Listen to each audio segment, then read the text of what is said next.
Hello students. So as we were continuing with our social science chapter number 8, framing of constitution and its features.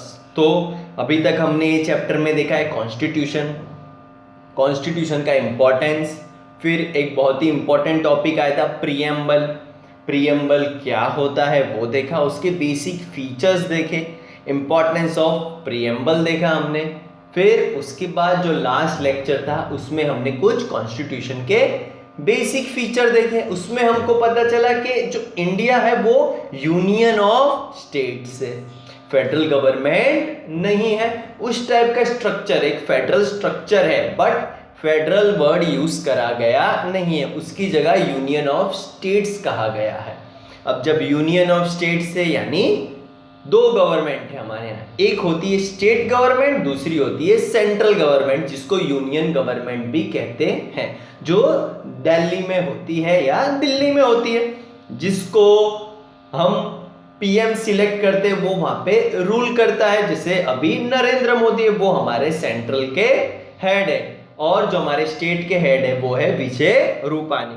अब क्या क्या sections है, जो काम है गवर्नमेंट के, जितने भी काम है उनको सेक्शंस में डिवाइड कर दिया जाता है, और सारा कौन सा काम स्टेट गवर्नमेंट के पास जाएगा, कौन सा काम सेंट्रल गवर्नमेंट के पास जाएगा, उसका हर काम को डिवाइड किया जाता है। वो हम ये आज लेक्चर में देखने वाले हैं।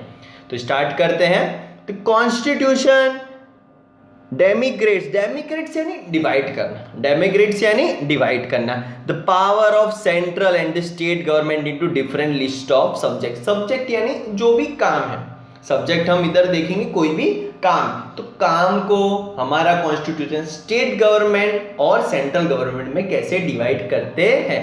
जैसे कि कोई ऑफिस ले लो, आज हम कोई ऑफिस में काम करते हैं, तो ऑफिस में एक ही बंदा सारा काम नहीं करता है, सब काम अलग अलग बंदों में डिवाइड होते हैं। इसी तरह से इंडिया में भी कोई भी कंट्री है उसमें काम डिवाइड कर दिए जाते हैं।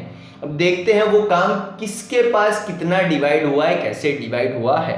तो सबसे पहले आती है यूनियन लिस्ट यानी सेंट्रल लिस्ट, जो सेंट्रल गवर्नमेंट किस किस पे डिसीजन ले सकती है। तो यूनियन लिस्ट कंप्राइजेस यानी कंसिस्ट ऑफ, कंप्राइजेस यानी उसमें क्या है, तो कंसिस्ट ऑफ 97 सब्जेक्ट्स, 97 सब्जेक्ट्स पे डिसीजन लेती है कौन, यूनियन यानी सेंट्रल गवर्नमेंट। याद रखना है कितने सब्जेक्ट, 97 सब्जेक्ट। कौन कौन से, तो सब्जेक्ट ऑफ नेशनल इंपॉर्टेंस, बड़े बड़े इंपॉर्टेंट फैसले लिए जाते हैं डिफेंस के, डिफेंस यानी हमारी आर्मी कंट्रोल कौन करता है, सेंट्रल करता है, ना कि स्टेट गवर्नमेंट करता है। ओके दूसरा होता है फॉरेन अफेयर यानी फॉरेन में जाके अफेयर नहीं होना, फॉरेन अफेयर्स यानी हमारी जो भी पॉलिसीज फॉरेन कंट्रीज के साथ कैसी होगी वो सेंट्रल गवर्नमेंट डिसाइड करती है। जैसे अभी चाइना के साथ हमारा कितना डिस्प्यूट चल रहा है, तो उस पर क्या डिसीजन लेना है वो सेंट्रल गवर्नमेंट लेती है। तीसरा है एटॉमिक एनर्जी, जो भी हमारे एटॉमिक प्लांट्स है उसको कैसे मैनेज करना है वो भी पूरा सेंट्रल के हाथ में है। बैंकिंग, सारी जितनी भी बैंक है सबकी सब सेंट्रल के अंडर आती है। हमारे रेलवे, पूरा की पूरा रेलवे डिपार्टमेंट सेंट्रल के अंदर आता है, उस पर स्टेट गवर्नमेंट दखल अंदाजी दे सकती नहीं है। कम्युनिकेशन, जितना भी कम्युनिकेशन डिपार्टमेंट है वो भी सारा यूनियन लिस्ट में आता है। पोस्ट है, टेलीग्राफ है, ये सारी चीजें यूनियन लिस्ट में आती है। और भी कई सारी चीजें, कितने सब्जेक्ट्स है, 97 सब्जेक्ट्स है, जिसमें हमने इंपॉर्टेंट सब्जेक्ट पे डिस्कस किया है। ओके अब बेटा हमारे नेक्स्ट है स्टेट लिस्ट, स्टेट गवर्नमेंट, जैसे हमारा गुजरात हुआ, महाराष्ट्र हुआ, राजस्थान हुआ, तो अलग अलग स्टेट के इनके पास क्या पावर होते हैं। तो हम एक एक पॉइंट वाइज जाते हैं। द स्टेट लिस्ट कंप्राइजेस, कितने होते हैं उसमें, 66 सब्जेक्ट। हमने देखा जो सेंट्रल में है 97 सब्जेक्ट है, वैसे ही स्टेट लिस्ट में 66 सब्जेक्ट्स आते हैं। चलो इन सब्जेक्ट पे स्टेट गवर्नमेंट डिसीजन ले सकती है खुद के। चलो द स्टेट लिस्ट कंप्राइजेस, अब स्टेट लिस्ट में क्या क्या है, ऑफ दोज इंपॉर्टेंट सब्जेक्ट कौन कौन से है। तो पहला आएगा state legislature house, state legislature house यानी होता है हमारा राज्यसभा, जिसको हम राज्यसभा बोलते हैं, जिसमें हम एमएलए सिलेक्ट करते हैं, मेंबर ऑफ लेजिस्लेटिव असेंबली, जो गांधीनगर में आई है गुजरात की। तो वो जो हाउस है, पार्लियामेंट हाउस है जो गुजरात का, जिसको हम राज्यसभा बोलते हैं या लेजिस्लेटिव असेंबली बोलते हैं, वो उस पर कंट्रोल किसका होता है? कोई भी स्टेट की गवर्नमेंट का होगा। हर एक स्टेट में एक लेजिस्लेटिव असेंबली होती है, जैसे गुजरात में गांधीनगर में आया हुआ है विधानसभा, ओके। और कैन पास लॉस, स्टेट के लॉस उधर पास होंगे। गुजरात में किस हिसाब से काम चलेगा, जो भी हमारे 66 सब्जेक्ट हमको देके रखे, उस पर कोई भी जो लॉस बनते हैं वो किधर बनते हैं? तो राज्यसभा में या लेजिस्लेटिव हाउस में बनते हैं। और उधर जो लोग बैठते हैं, जो लोग डिसीजंस लेते हैं, उनको हम एमएलए बोलते हैं, मेंबर ऑफ लेजिस्लेटिव असेंबली। तीसरा पॉइंट है सब्जेक्ट कौन कौन से सब्जेक्ट लाए? Law and order. गुजरात का लॉ एंड ऑर्डर कैसे चलेगा, यानी गुजरात की पुलिस। गुजरात की पुलिस जो है वो किसके अंडर है? गुजरात के गवर्नमेंट के अंदर है। आर्मी किसके अंडर है? तो सेंट्रल गवर्नमेंट के अंदर है। हमारे यहाँ का लॉ एंड ऑर्डर कौन चलाएगा? पुलिस डिपार्टमेंट किसके अंदर होगा? गुजरात के अंडर होगा। State government institution, government institution जितने भी है सारे के सारे गुजरात गवर्नमेंट के अंदर आएंगे। एग्रीकल्चर है, इरिगेशन है, हेल्थ डिपार्टमेंट है, पूरा लैंड का डिपार्टमेंट है। इंटरस्टेट ट्रेड यानी गुजरात का महाराष्ट्र के साथ या गुजरात का तमिलनाडु के साथ, तमिलनाडु का महाराष्ट्र के साथ ट्रेडिंग का क्या कॉन्सेप्ट रहेगा, किस हिसाब से उनको ट्रेडिंग करना है, क्या सेल टैक्स रहेंगे, ये सारे डिसीजन गुजरात गवर्नमेंट लेती है। राजस्थान में होंगे तो राजस्थान गवर्नमेंट लेगी, तमिलनाडु में होंगे तो तमिलनाडु की गवर्नमेंट, यानी ये स्टेट गवर्नमेंट फैसले लेती है, okay. If there is a failure of law and order, चलो अभी लॉ एंड ऑर्डर गुजरात का, गुजरात पुलिस के हाथ में जो है, हमारे गुजरात गवर्नमेंट के हाथ में होता है। अगर वो फेल होता है, अगर कुछ ऐसा हुआ कि वो फेल हो गया, जैसे लास्ट टाइम पटेल आंदोलन चला था, हमने देखा था 2 साल पहले की बात है, पटेल लोगों का आंदोलन चला था, तो लॉ एंड ऑर्डर फेल हो गया था। तो क्या होता है, अगर पुलिस जो सिचुएशन आई है वो कंट्रोल ही ना कर पाए तो क्या होगा? तो देखते हैं।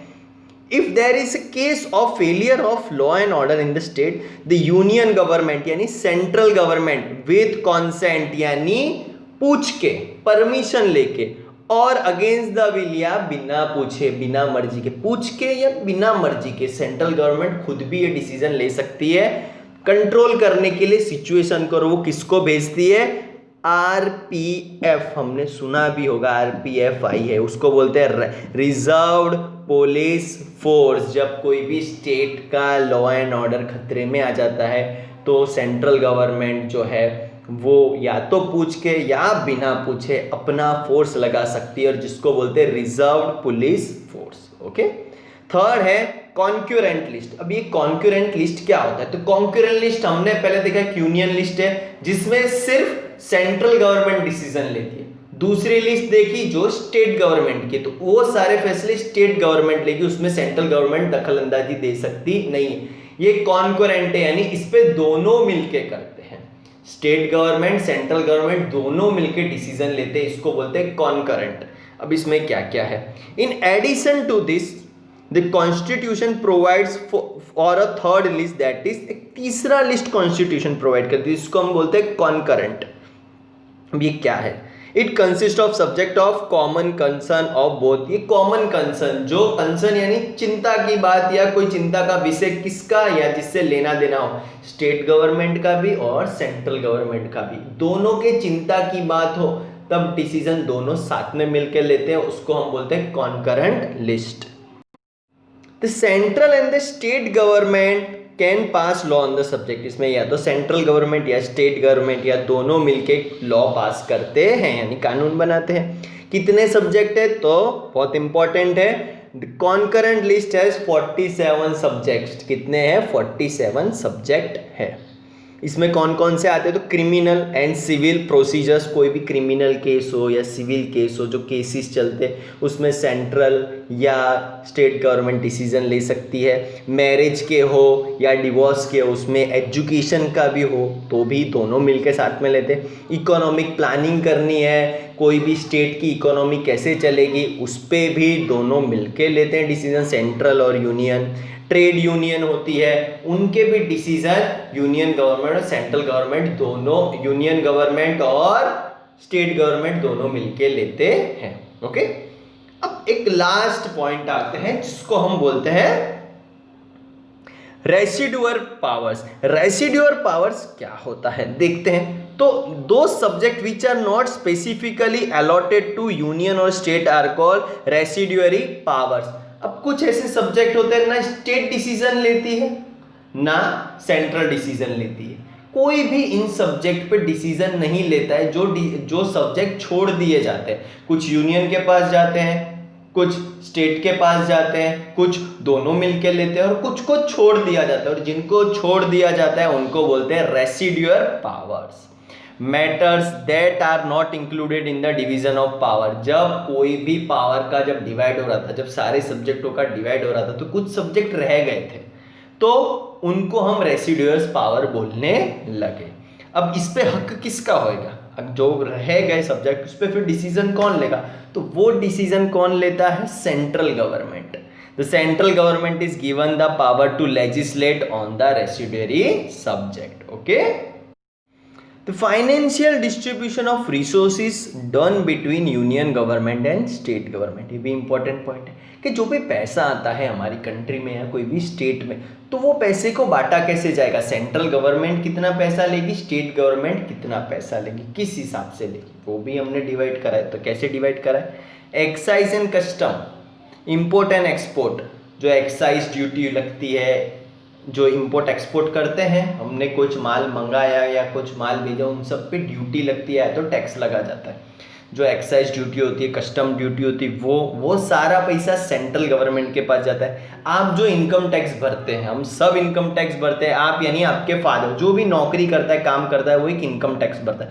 वो सारा इनकम टैक्स, मैं चाहे गुजरात में हूँ, तमिलनाडु में, कोई भी स्टेट का हूँ, पर मेरा पैसा कहाँ जाता है, सेंट्रल गवर्नमेंट में जाता है। तो एक्साइज ड्यूटी किस पे, इंपोर्ट एक्सपोर्ट पे, वो सेंट्रल गवर्नमेंट के पास जाता है। इनकम टैक्स सेंट्रल गवर्नमेंट के पास जाता है।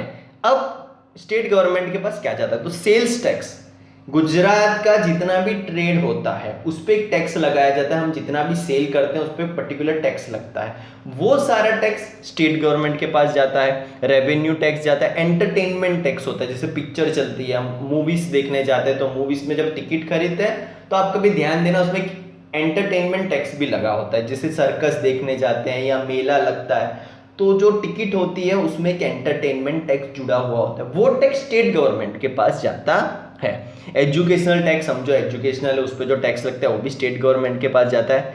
Which are having major financial resources are decided by state government, और ये सारा पैसा स्टेट गवर्नमेंट के पास जाता है। Thank you. कोई भी डाउट हो मैसेज करो, कॉल करो और डाउट पूछो, कोई भी डाउट, छोटे से बड़ा कुछ भी, आपको सब समझ में आ गया तो भी कुछ ना कुछ डाउट पूछते रहो। डाउट पूछोगे आपका नॉलेज बढ़ेगा। Okay, thank you.